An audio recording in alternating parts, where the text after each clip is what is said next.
انسان کو اللہ تعالیٰ نے ایک عظمت اور شان عطا فرمائی ہے۔ اللہ تعالیٰ نے فرمایا انسان کا گوشت کھانا حرام ہے۔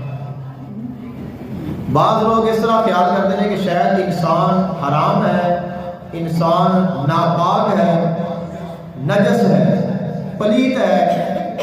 ایسی بات نہیں ہے، انسان بذات خود پاک ہے۔ جب اس کہہ رہے کہ انسان کو کھانا حرام ہے، اسے انسان کو کھا نہیں سکتے، تو آپ عموماً خیال جاتا ہے کہ جویں جڑے حرام جانور نے جویں انہوں نے احکامات نے پھر انسان اوے ہی ہے، تو انسان اوے نہیں ہے۔ انسان جڑا ہے بذات خود جو اہل ایمان نے وہ پاک نے، طیب ہے، طاہر ہے۔ انسان کو اللہ تعالیٰ نے پاک فرمایا ہے۔ انسان جس چیز کو چھوتا ہے وہ پاک ہو جاتی ہے۔ کپڑا ناپاک ہے، اس کو دھونے انسان دھوتا ہے، پاک ہو جاتا ہے۔ جگہ ناپاک ہے، اسی اس کو دھونے تو پاک